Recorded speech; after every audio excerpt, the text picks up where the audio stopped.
오늘은 긍휼히 여기는 자는 복이 있나니 그들이 긍휼히 여김을 받을 것이며, 이 말씀을 주제로 생각을 해보도록 하겠습니다. 우리 팔복의 말씀을 통해서 우리 주님께서는 하나님께서 그동안 말씀하셨던 그 복의 실체, 그 복이 어떤 것인가를 우리에게 분명하게 보여주고 계시는데, 그 산 위에 올라가 그들에게 나아온 모든 청중들에게 입을 열어 가르쳐 가라사대 하고 이 팔복의 말씀이 시작이 됩니다. 근데 이 팔복의 말씀을 통해서 그 복의 주체이신 주님을 발견하지 못하면 사실 아무 의미가 없는 거죠.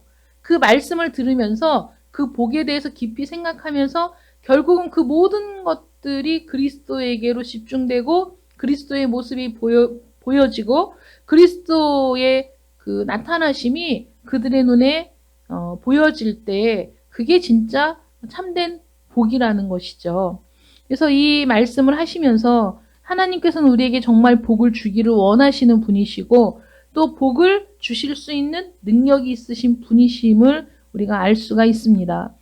그래서 팔복을 통해 하나님의 복을 받는 자들의 특징이 뭐냐, 어떤 사람들이 하나님의 복을 받는 것인가, 그리고 정말 어떤 사람이 진짜 행복한 사람인가를 볼 수가 있습니다. 그럼 참된 행복을 얻으려면 어떻게 해야 되는가? 우리가 많은 사람들이 행복을 찾죠. 행복하기를 원하고 행복이 어디 있는가 행복을 쫓아서 가지만 사실 행복이라는 건 실체가 없는 거잖아요. 그래서 어떤 분이 이제 자신의 삶을 그 웹툰으로 그려서 발표하고 있는데 제가 그걸 보면서 정말 많이 울었어요. 왜냐하면 어떤 가상의 소설이 아니라 자신의 삶을 그리는 것인데 그 미숙아로 태어난 쌍둥이를 키우면서 그 일상을 그린 거예요. 근데 생각해 보세요. 한 아이를 기르는 것도 너무 힘든 일인데 쌍둥이를 길러야 되는데 조수가로 태어나서 미숙아로 태어나서 모든 질병에 그대로 노출되어서 온갖 치료를 다 받아야 되고, 그래서 금방 태어나지도 못하고 계속 그 중환자실에 있다가 태어냈는데 그래도 한 아이는 그것들을 이겨내고 정상적으로 성장해 나가는데 한 아이는 누워만 있고 잠만 자고 아무것도 반응을 보이지 않는 상태에서 그 아이를 데리고 사방팔방을 뛰어다니면서 일주일에 5-6번을 병원에 다니면서 치료를 받아야 되고 하는 과정을 겪으면서 이분이 극심한 우울증에 시달리고 자기가 왜 사는지도 모르겠고 모든 것이 자기 탓인 것 같고 삶의 의욕이 완전히 떨어져서 누우면은 눈물부터 흘리는 그런 삶을 살고 있다가 너무 지독한 독감에 걸려서 알아 누우면서 그래도 건강이 있어서 자기의 아이들을 돌볼 수 있었던 시간이 행복한 시간이었구나. 행복이 저 멀리 있는 게 아니라 오늘 하루 내가 행복해야 되겠다. 행복을 찾아서 행복이 어디 있는가, 행복의 실체가 무엇인가, 그 실체 없는 행복을 찾으려고 막 방향 없이 어디로 가야 되나 라고 헤매이는 것이 아니라 오늘 내게 주어진 현실을 내가 감당할 수 있다면, 내가 그 일을 해낼 수 있는 체력이 남아있다면 내가 이 아이들과 함께 시간을 보낼 수 있는 이 시간이 바로 행복이 아닌가라고 자기가 깨닫게 됐다라는 그 글을 보면서, 그리고 우리가 우리가 말하는 행복이라는 게 얼마나 부서지기 쉬운 것이고 우리가 생각하는 꿈꾸는 행복이라는 것이 또 얼마나 실체가 없는 것이고, 그리고 그 행복에 다다랐다고 생각하는 순간에 사실은 그게 행복이 아니라는 걸 깨닫는 경우가 참 많이 있는 거죠. 우리 인생이.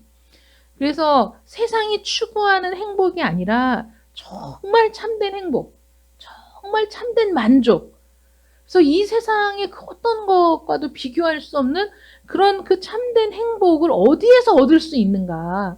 거기에 대해서 우리 주님께서 말씀하시고 있다는 거예요. 세상과는 전혀 다른 방식으로, 세상과는 전혀 다른 시각으로 그 복에 대해서 말씀하고 계시거든요. 이 세상은 더 많이 가져야만 행복하다. 외적인 부분들에 있어서 더 많이 채워져야 행복하다. 더 넓은 평수의 집을 사야 행복한 거고, 더 많은 것들로 집안을 채워 넣어야 행복한 거고, 우리의 행복, 그러니까 이렇게 하면 행복할 수 있다고 우리를 자극하는 수없이 많은 광고들이 있죠, 여러분. 그래서 신상을 구매하면 행복할 것 같고, 유행하는 옷을 구입해서 내가 입으면 그 행복의 주인공이 될 것 같고, 제가 그 피부로 느끼는 것들 중에 하나는 우리가 그 주방에서 일을 하는 주부들이 요새는 많지 않잖아요. 옛날처럼 아침, 점심, 저녁을 다 해먹는 집이 드물잖아요. 정말 그 가족들끼리 단란하게 밥 한 끼 먹는 게 힘든 이 세상을 살면서도 우리는 끊임없이 주방 기구들을 들이고 새로운 조리 기구들을 사고 싶은 욕망에 시달리고, 그리고 주방을 번듯하게 깨끗하게 갖춰놓으면 그렇게 갖춰놓은 주방이 흡사 풍성한 식탁을 준비해주고 단란한 가족의 저녁 식사를 제공해 주는 것 같은 그런 착각에 빠지는 거죠. 광고를 보면서. 그래서 눌러서 구입을 하고 구매를 해서 채워보지만 사실 그런 것들로 단란한 저녁 식사가 준비되는 게 아니고 행복한 식탁이 준비되는 것은 아니라는 거죠. 그래서 정말 가난했던 옛날에도 그 어머니들이 없는 반찬에 바글바글 끓여주던 김치찌개 하나만 놓고 그 대여섯 명의 식구가 둘러앉아서 먹어도 참 그 맛있게 먹었던 그 시간이 사실 행복한 거였는데, 지금 우리는 더 많이 갖고 더 많이 소유하고 더 번듯하게 뭔가를 진열해 놓고 그래야만 그것이 주는 어떤 행복이 그 실체화되어 나에게 주어질 것 같은 그런 착각을 하는데 사실 전혀 그렇지 않다는 거. 그래서 그런 것들이 사실 행복을 줄 수는 없다는 거죠. 정말 뭐 좋은 침대가 우리에게 그 행복한 잠을 선물하는 것은 아닌 것이죠. 물론 편하기는 하겠지만은. 그래서 그런 것들을 보면서 세상은 그런 외적인 요소들이 많아야 돼. 이걸 사야 행복해. 이걸 집에 두어야 행복해. 이게 있어야 네가 진짜 행복할 거야. 라고 세상은 우리에게 끊임없이 보여주고 강요하지만 우리 주님께서는 그것이 너희를 행복하게 하는 것이 아니다. 이렇게 말씀하시고, 주님이 말씀하시는 행복은 뭐냐? 영적인 은혜를 받고 그것들을 더 충만하게 받을 때 그때 참 만족이 있다. 왜냐하면 내 영혼이 만족을 누릴 때 사실 우리가 행복한 거거든요. 육체의 필요가 충족되었다고 우리가 행복이 지속되는 게 아니라 내 영혼이 참 만족을 누릴 때 참 행복하다. 없어도 행복하고 가난해도 행복하고 병들었을 때도 감사가 나올 수 있는 이유는 그런 것들을 소유했을 때, 영적인 은혜들을 충만하게 소유했을 때 가능한 일이라는 거죠. 그래서 예수님께서 지금 심령이 가난한 자는 복이 있다.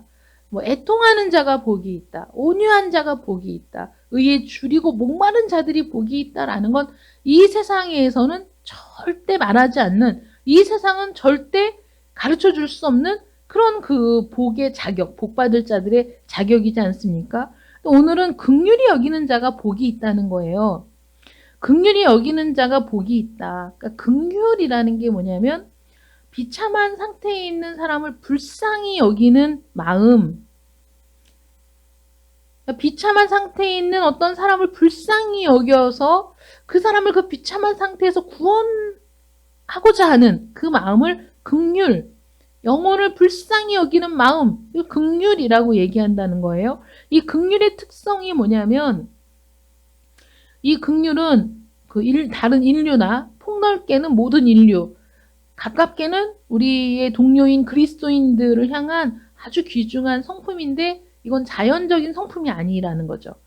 예수님께서 지금 말씀하시는 팔복에 나오는 이 모든 자질들은 자연적인, 원초적인 어떤 자질이 아닌 겁니다. 그래서 이 긍휼도 자연적인 성품은 아니지만 굉장히 귀중한 성품이에요. 그래서 고통받는 자의 고난을 슬퍼하는 마음. 호의, 뭐 자선, 우는 자들과 함께 우는 마음, 이걸 우리가 긍휼이라고 얘기할 수 있어요. 그런데 우는 자들과 함께 운다는 게 얼마나 어려운 일인지 모릅니다. 굉장히 어려운 일이에요. 여러분, 우리가 물론 우는 자들과 함께 울 수 있겠죠. 그런데 정말 마음 속에서 막 우러나와서 정말 그 슬픔을 함께 느끼고 슬퍼하는 게 굉장히 어려운 일이라는 거예요. 이 긍휼이라는 게. 내 자식을 위해서는 내가 모든 걸 할 수 있다라고 우리가 생각할 수 있지만 사실 인간의 이기심은 끝이 없어요. 그래서 결국은 자기 본위로 생각을 하게 되는 게 우리 인간의 한계이거든요. 그래서 우는 자들과 함께 우는 건 그야말로 나를 버린 이타의 마음이 아니고는 불가능한 일인데 우는 자들과 함께 울 수 있는 그 마음, 이걸 우리가 긍휼이라고 얘기할 수 있다는 거죠.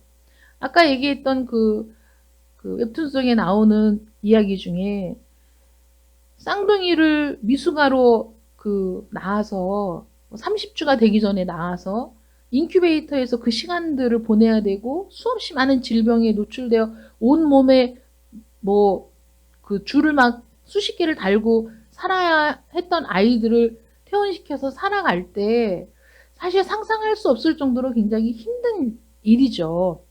그런데 친구를 만났더니 뭐 어때? 뭐 쌍둥이 키우는 게 어때? 그래서 뭐 말도 마. 너무 힘들어. 이렇게 얘기하니까 그 친구가 근데 우리 친구가 그러는데 쌍둥이보다 연년생이 더 힘들대. 그래서 연년생이 더 힘들대. 그래서 야, 그래도 쌍둥이 똑같이 낳아서 이 아이들을 기르는 거하고 어떻게 비교가 되겠냐. 진짜 나 지금 너무 힘들다. 얘기하니까 아니? 아니? 연년생이 더 힘들대. 그 친구가 그러는데 죽을 맛이래. 그러니까 이제 몇 마디 하다가 더 이상은 말을 할 수가 없었다. 그러니까 우리가 다른 사람을 위로해 준다는 것도 사실 섣부른 위로일 때 위로가 아니라 오히려 그 사람을 더 힘들게 하는 것이 될 수가 있고 무심히 던지는 한마디 한마디가 그 사람들에게는 비수가 될 수도 있는 일이거든요. 정말 충분히 이해해주고 공감해 준다고 생각해도 우리는 공감 능력이 떨어지는 사람들인 거예요. 그러니까 우는 자와 함께 울어줄 수 있는가? 기뻐하는 자와 함께 기뻐할 수 있는가? 정말 그럴 수 있다면 그 사람이 진정한 친구가 되겠죠. 그럴 수 있는 분들이.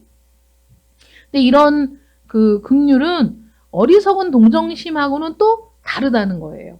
이 긍휼이 여기는 마음이 우리가 사람도 자연적으로 동정심이 많은 사람이 있어요.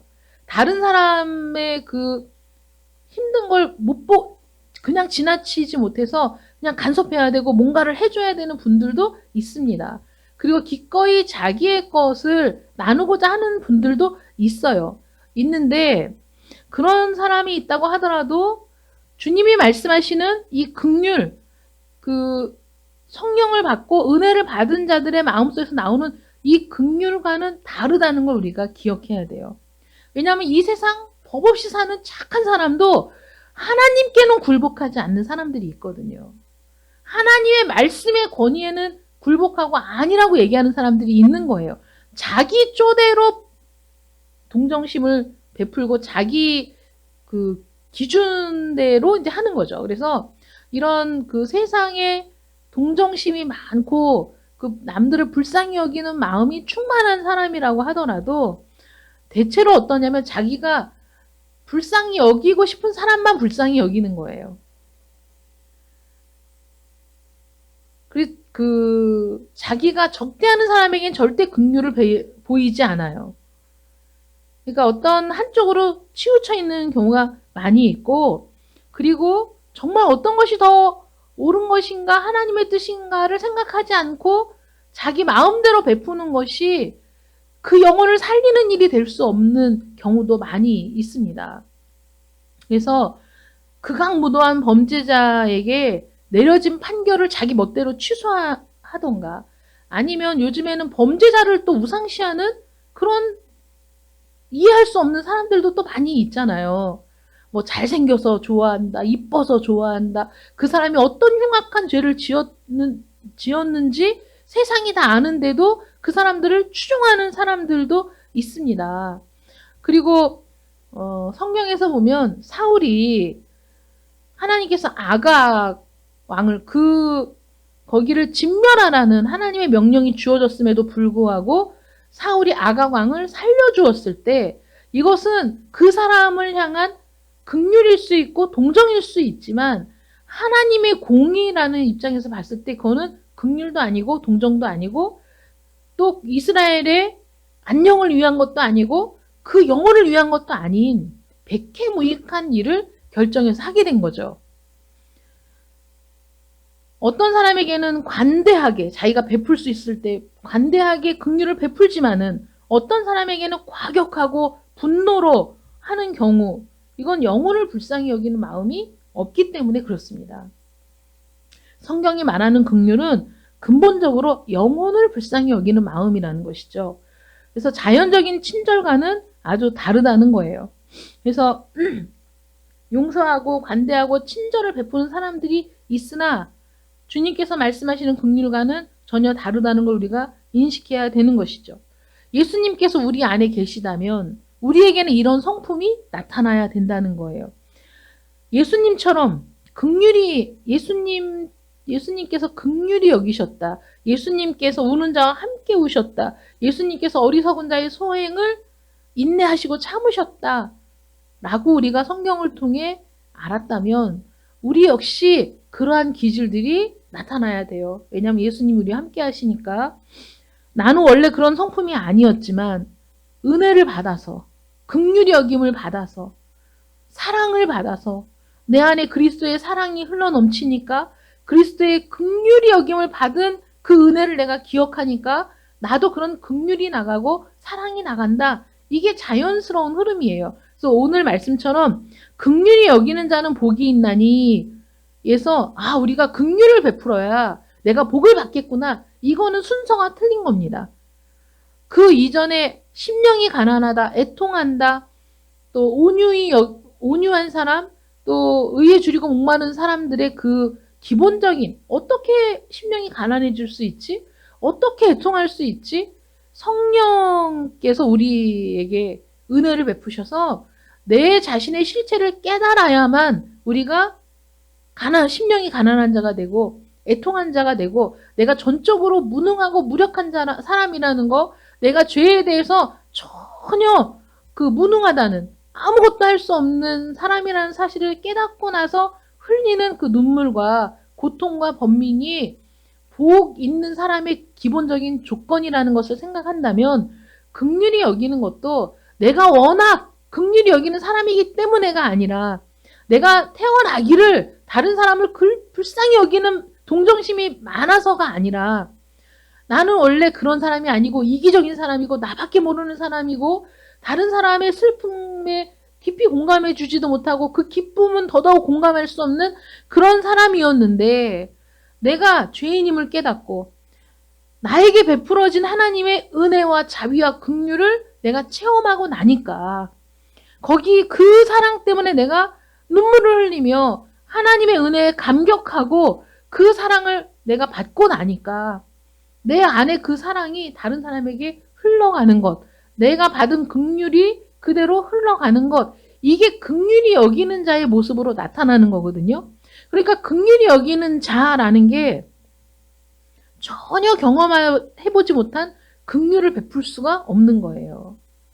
우리 주님께서 이 땅에 오신 것을 기념하는 절기가 대림절, 대강절, 또 다시 오실 주님을 바라보고 지키는 절기도 우리가 대강절이라고 얘기하는데 우리 주님이 이 땅에 오실 때 긍휼의 아버지의 모습을 가지고 이 땅에 오신 거죠. 죄인을 불쌍히 여겨서 구원하시기 위해 오신 거거든요. 그러니까 우리 주님 그러면 긍휼의 주님이신 거예요. 우리가 어떤 모습이든지 개의치 아니하시고 우리가 구원받을 수 없는 죄인임을 아시면서도 우리를 구원하시기 위해 이 땅에 오셨고 의인이 아니라 죄인을 위해 죽어주시기 위해 오신 분이 우리 주님이시거든요. 그러니까 하나님의 은혜가 내 마음에 부어져서 내가 얼마나 죄인인가를 깨달았을 때, 그리고 누가 나를 구원할 것인가, 누가 나를 구원할 수 있단 말인가 라는 절망감에 몸부림칠 때, 그때 우리 주님을 만나면 주님을 향해 오 나의 구주 예수여, 나를 불쌍히 여기소서, 나를 구원하여 주시옵소서 라는 탄원이 나온다는 거죠. 그 주님을 만났을 때 나를 불쌍히 여겨 주시옵소서. 여러분, 우리가 회개하고 하나님 앞에 기도할 때 정말 간절하게 구하게 되는 기도의 제목이 그거거든요. 하나님, 나를 불쌍히 여겨 주시옵소서. 왜냐하면 나는 스스로 구원할 수 없는 존재입니다.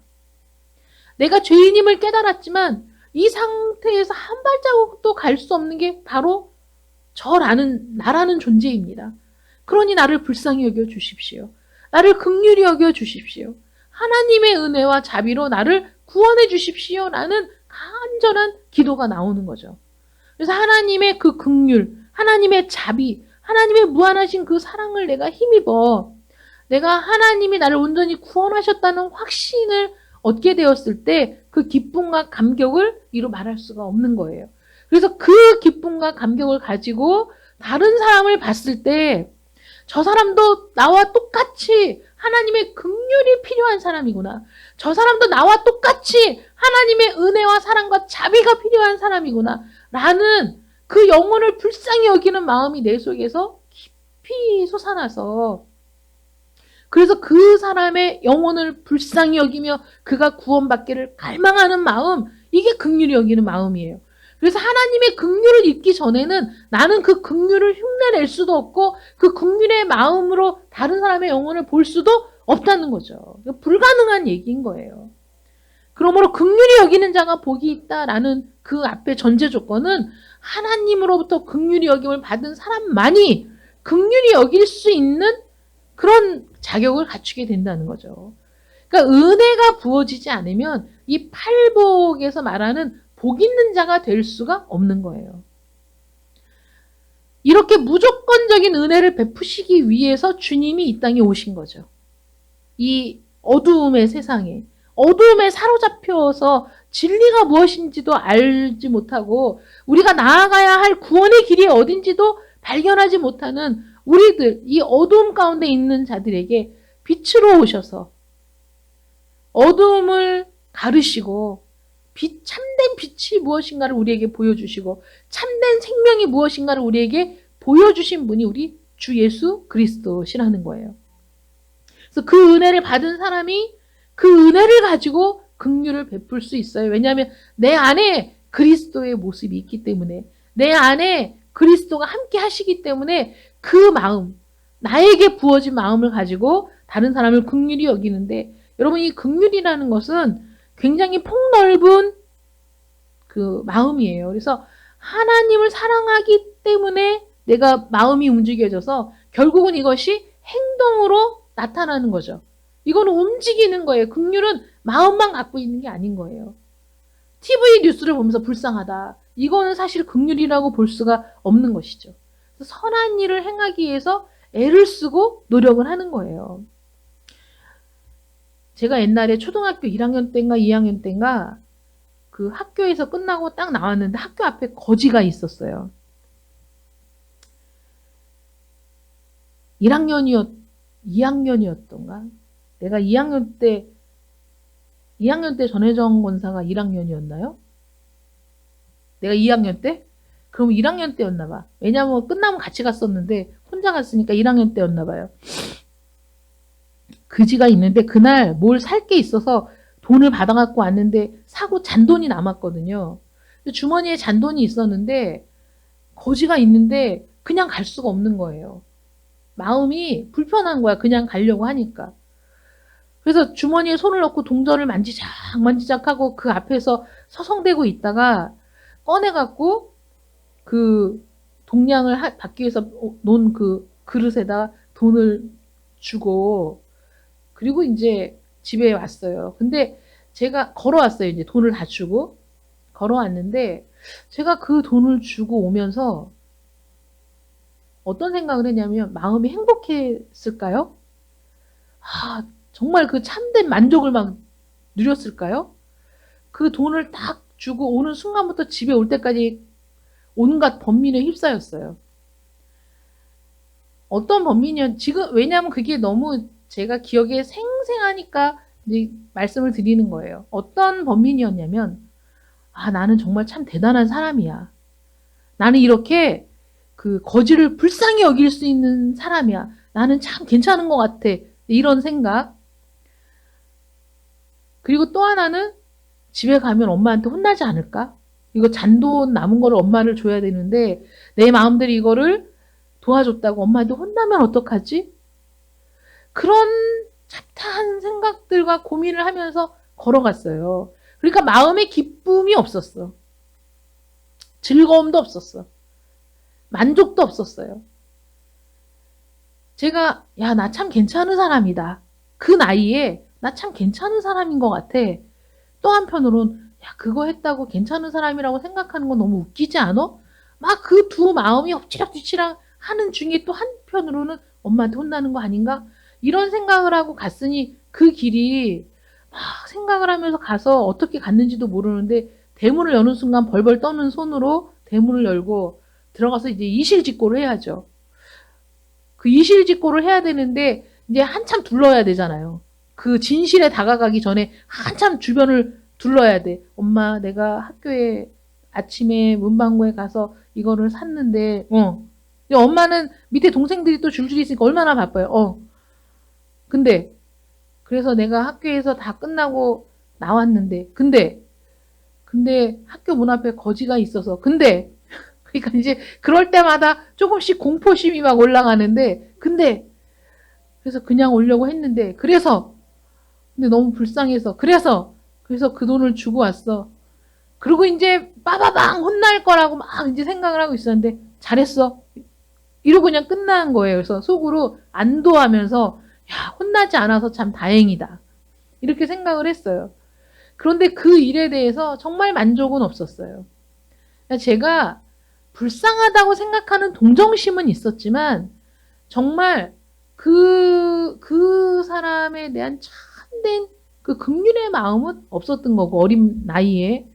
그러면서도 인간의 교만은, 야, 그 나이에도 나 이렇게 하는 거 보면 내가 참 괜찮은 사람인 것 같다. 라는 생각이, 그러니까 나이가 어리다고 교만하지 않은 거 아니에요. 인간은 참 날 때부터 교만한데, 그러면서 한편으로는 그걸 부끄러워하는 마음, 교만한 마음, 부끄러워하는 마음, 엎치락뒤치락. 또 혼나면 어떡하지? 그래서 이 긍휼히 여기는 마음은 사실 자기 걸로 해야 돼. 엄마 돈 갖고 하니까 불안한 거야. 내가 모아놓은 돈으로 했으면 불안하지 않았을 텐데 자기 걸로 해야 되지만 정말 참된 긍휼은 그런 것들과 상관없는 긍휼인 거예요.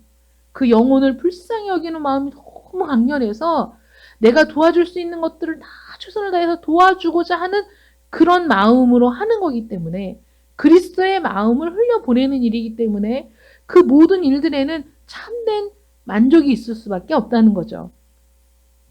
아브라함은 조카 롯에게 뒤통수를 맞았어요. 그래서 롯에게 손해를 입었죠. 롯을 데리고 함께 나와서 여기까지 여정을 함께 했는데 그 양떼 때문에 다툼이 일어나니까 아브라함이 양보를 하잖아요. 야, 네가 좋은 데로 가라. 나는 그 반대로 갈게. 롯이 딱 보니까 눈에 보이게 에덴 동산 같은 그 소할 땅으로 가잖아요. 그런 일이 있었지만 그 롯에게 곤경이 닥쳐서 잡혀갔다는 소리를 들었을 때 아브라함은 지체하지 않고 즉시 자기가 길리던 그 군사 300명을 이끌고 가서 롯을 구출해 오는 그 마음이 어떤 마음이냐? 긍휼의 마음인 거예요.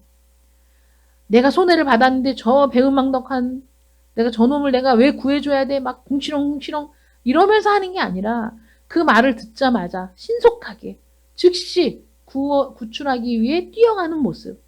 롯을 긍휼히 여기는 마음인 거죠. 미리암은 모세를 적대했어요. 그래서 모세를 막 비난했죠. 하나님께서 거기에 대한 징벌로 미리암에게 나병이 나게 했어요. 그래서 진영 밖으로 쫓겨나 있는데 모세는 얼마나 화가 나요. 이스라엘을 이끄는 지도자인데 면전에다 대놓고 모욕을 했으니 얼마나 화가 나고 믿겠습니까? 그런데도 하나님 앞에 나아가서 고쳐주시기를 간구했어요. 이 마음이 긍휼의 마음인 거예요. 다윗은 사울을 죽일 수 있는 기회가 여러 번 있었지만 그때마다 옷자락을 베고 물병을 들고 나오며 자기가 왔다 간 흔적은 남겼지만 그 모든 처리를 하나님께 맡기고 그리고 죽이지 않고 나왔어요. 근데 그게 얼마나 어려운 일입니까? 왜냐하면 7년을 쫓겨다녔거든요. 여기 있다 그럼 사울이 군대를 이끌고 막 죽이려고 쫓아오는 거거든요. 어디를 가든지 누군가가 제보하면 군대를 이끌고 자기를 죽이려고 쫓아오는 그 사람에 대한 미움이 없었겠습니까?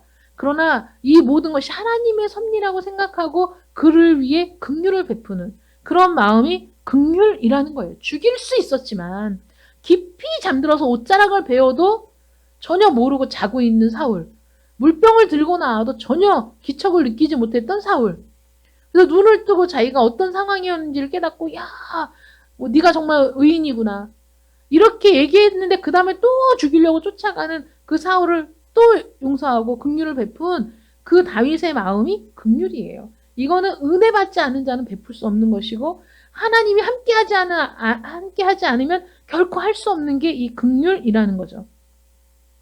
그래서 긍휼을 베푸는 자는 즐거움으로 할 것이니라. 이 긍휼을 베푸는 자, 내게 있는 것으로 하는 게 아니에요. 하나님이 내게 주신 것으로 긍휼을 베풀 때 정말 기쁘고 즐거운 마음으로 긍휼을 베풀어야 돼요. 그래서 그 영혼을 불쌍히 여기는 마음이 내 마음속에 막 요동을 칠 때 그를 위해 기도하고 그를 위해 간구하며 그를 위해 할 수 있는 일들을 하는 것. 그래서 긍휼은 사랑과 다르지 않아요. 긍휼은 자비와 다를 수 없어요. 주의 인자와 자비가 바로 긍휼의 성품인 거예요. 그래서 우리도 이 긍휼을 베푼다라는 건 그 영혼을 정말 사랑하지 않으면 베풀 수 없는 게 긍휼이거든요. 근데 이 긍휼은 가까운 사람 뿐만 아니라 넓게는 모든 사람을 향한 그런 긍휼의 마음이 우리 안에 있어야 되는 거죠. 그래서 성경은 과부의 것을 탈취하고 고아의 것들을 탈취하는 자들에겐 화가 있다 이렇게 얘기해요. 그건 탐욕이잖아요. 과부의 것조차 고아들의 것조차 그것들을 갈취하여 자기 것으로 삼는 자들에게는 화가 있습니다. 근데 반대로 얘기하면 그 사람들은 그들을 향해 긍휼을 베풀지 않는 사람인 거예요. 긍휼 없는 마음은 사실 탐욕으로 가득한 마음이고 다른 사람의 안전과 다른 사람들의 평안과 다른 사람들이 잘 되는 것을 전혀 상관하지 않는 사람들이기 때문에 그렇게 할 수 있는 거예요.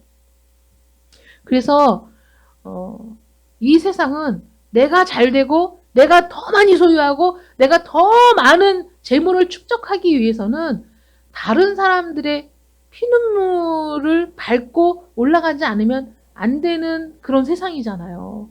그래서 과도하게 욕심을 내고 탐욕을 부리는 건 다른 사람을 고통스럽게 하는 것이다 라고 생각할 수밖에 없죠. 그래서 긍휼히 여기는 사람은 과도한 탐심으로부터 자기 자신을 보호해야만 참된 긍휼을 베풀 수 있는 거예요.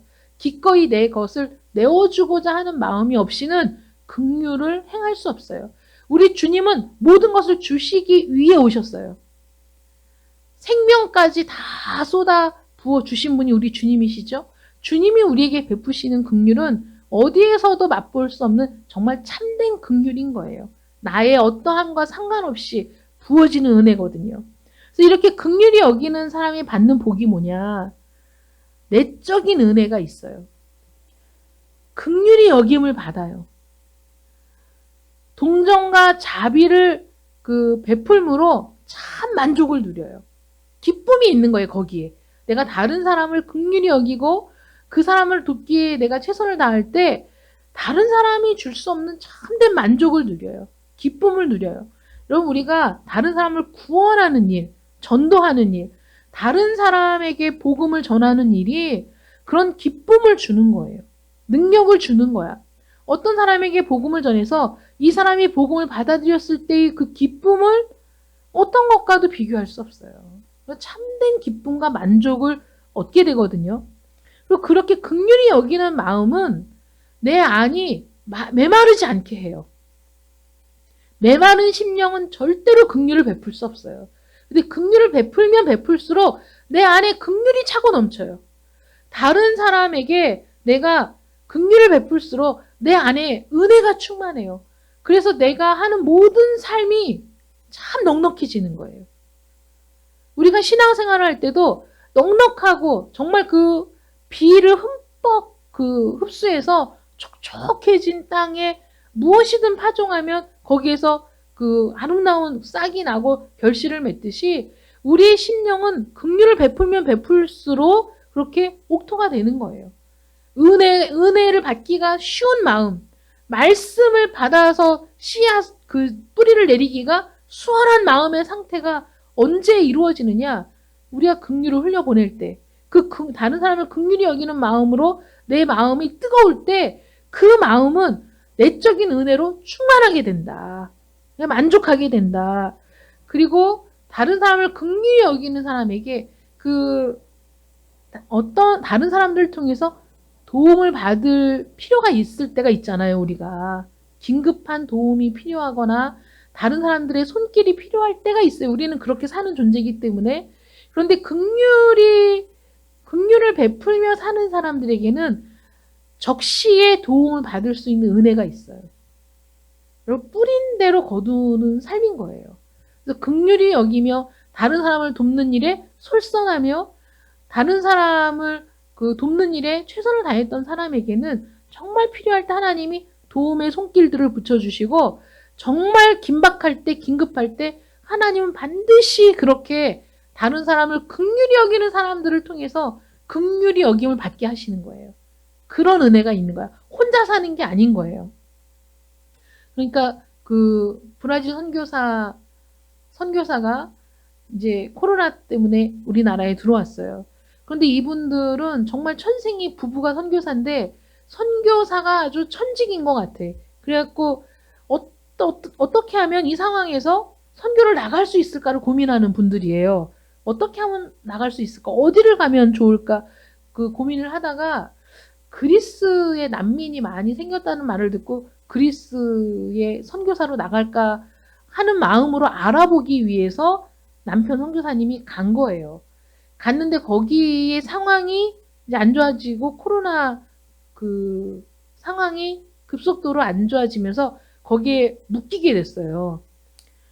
원래 외국에 나가면 체류 기간이라는 게 있는 거잖아요. 그걸 가지고 여권을 가지고 나가는데 그 체류 기간이 끝나기 전에 와야 되는데 거기에서 비행기가 뜨지도 않고 가망이 없는 상황이라 기도해달라고 부탁이 왔어요. 그래서 알겠습니다. 그리고 기도하고 있는데 이틀인가 지나가지고 감사하다고 정말 불가능한 상황이었는데 정말 하나님께서 도움의 손길을 붙이셔서 그 불가능한 상황 속에서 다행히 표를 구할 수 있었고 그래서 그 표를 가지고 무사히 귀국을 해서 지금 자가 격리 중이다.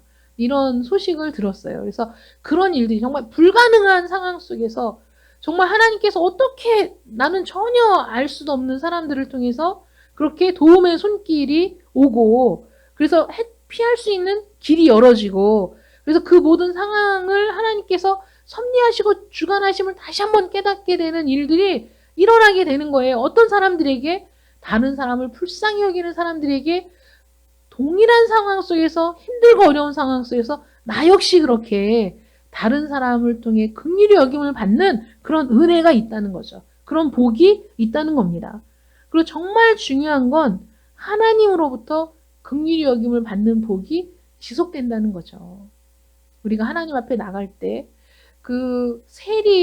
바리새인과 세리가 기도하는 장면을 생각해 보면 바리새인은 자기의 의의를 주장하는 기도를 하며 내가 이렇게 잘했고 내가 이렇게 율법을 지켰고 막 이렇게 기도했지만 세리는 자기가 죄인임을 너무 깊이 깨닫고 애통하면서 하나님 앞에 감히 고개도 들지 못하고 하나님 나는 죄인입니다. 나를 불쌍히 여겨주십시오. 그러니까 나를 긍휼히 여겨주십시오. 라고 기도했을 때 하나님으로부터 그 기도가 들으심을 받았다. 여러분, 우리가 기도할 때 하나님께서 우리의 기도를 들으시고 응답하신다는 게 얼마나 놀라운 축복입니까? 그런데 긍휼히 여기는, 내가 긍휼히 여김을 받았기에 나도 다른 사람을 향해 긍휼히 여기는 마음을 가지고 긍휼을 베풀며 살아갈 때, 우리가 하나님 앞에 기도할 때 하나님으로부터 즉각적으로 긍휼히 여김을 받는 복이 있다는 걸 믿으시기 바랍니다. 이것처럼 놀라운 복이 없어요. 만군의 주, 만군의 여호와 하나님 앞에 설 때마다 하나님, 나를 불쌍히 여겨 주십시오. 하나님, 나는 죄인입니다. 나를 불쌍히 여겨 주십시오. 기도할 때마다 하나님께서 그 기도를 즉시 들으시고 그 기도를 즉시 받으시고 그 마음에 평강을 주시고 은혜를 주시는 그 놀라운 화답의 역사가 하나님이 우리를 긍휼히 여기실 때 주어지는 은혜 아닙니까? 근데 그런 은혜가 늘 있는 거야. 늘 하나님 앞에 기도할 때마다 그런 긍휼히 여김을 받는 복이 있어. 이것처럼 놀라운 복이 없습니다. 하나님께 이런 복을 받는다는 것 여러분 잊지 마시고, 여러분들이 하나님께 은혜를 받았다면, 성령을 받았다면, 하나님으로부터 사랑과 그 자비와 인자하심을 맛보았다면, 하나님의 긍휼히 여기심의 은혜를 통해 여러분들이 참으로 애통하는 마음의 위로를 얻은 적이 있으시다면, 정말 이제부터는 우리도 긍휼을 행하는 자가 되어 하나님으로부터 주시는 이런 참된 복과 만족을 누리는 여러분들 되시기를 축원합니다. 야고보서 2장 13절에 긍휼을 행하지 아니하는 자에게는 긍휼 없는 심판이 있으리라 라는 무서운 말씀이 있습니다. 우리가 긍휼을 경험하고도 긍휼을 베풀지 않는다면 우리는 하나님 앞에 긍휼 없는 심판대 앞에 서게 될 수 있다는 거죠. 그러므로 하나님 은혜 안에 사는 여러분, 그 은혜를 가지고 다른 사람들에게도 기꺼이 나아가는 여러분들 되시기를 바랍니다. 이 코로나19 상황 때문에 참 많은 사람들이 힘들어하고 있죠.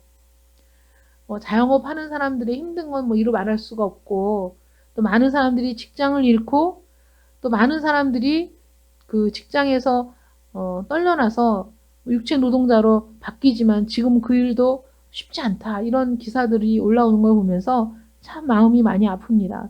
정말 이 시대를 향한 하나님의 뜻이 무엇인지 우리가 잘 살펴보면서 나만의 기도가 아니라 이웃을 위한 기도, 이 세상을 위한 기도, 정말 이게 어느 한 지역적인 국가의 문제가 아니라 전 세계적으로 이런 상황이 1년이 지금 지속되고 있지 않습니까? 그러니까 이런 상황 속에서 우리가 힘써 하나님 앞에 기도하고 간구하며 이런 상황을 속히 해결해 주시기를 구하는 기도도 긍휼을 베푸는 기도라고 생각을 합니다. 그래서 우는 자들과 함께 우는, 기뻐하는 자들과 함께 기뻐할 수 있는 그런 그 은혜의 성품, 은혜의 기질이 우리 속에 날마다 성장해 나갈 수 있기를 간절히 원합니다. 기도하겠습니다. 사랑의 하나님, 감사합니다. 긍휼히 여기는 자는 복이 있나니 그들이 긍휼히 여김을 받는다고 말씀하십니다. 이 긍휼은 이 세상에서 자연적으로 타고나는 성품이 아니라 하나님의 은혜를 경험하고 하나님의 긍휼을 경험하고 하나님의 인자와 자비를 경험한 자들만이 가질 수 있는 신적 성품입니다. 신적 속성을 우리가 나누어 받은 겁니다. 하나님, 이러한 성품이 우리 안에서 날마다 성장하고 날마다 성숙해 가서 정말 우리 주님이 우리에게 베푸신 은혜와 긍휼을 우리 다른 사람들에게도 베풀 수 있는 저희들 되기를 간절히 원합니다.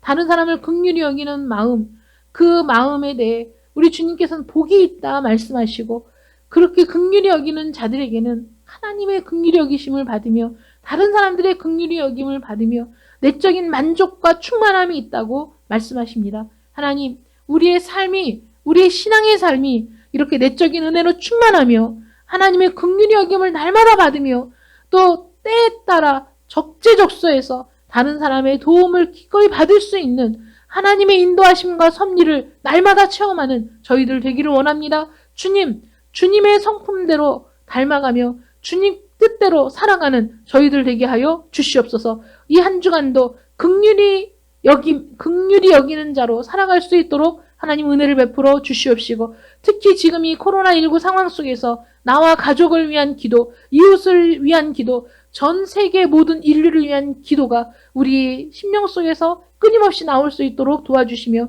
이 세상을 향한 하나님의 뜻을 깨달을 수 있도록 지혜를 허락하여 주시옵시고 정말로 한 운명 공동체가 되어가는 이 온 지구의 지구촌의 이 모든 상황 속에서 하나님 기도로 이 모든 난관을 뚫고 나가는 우리 모든 그리스도인들 되게 하여 주시옵소서. 예수님의 이름으로 기도드립니다. 아멘.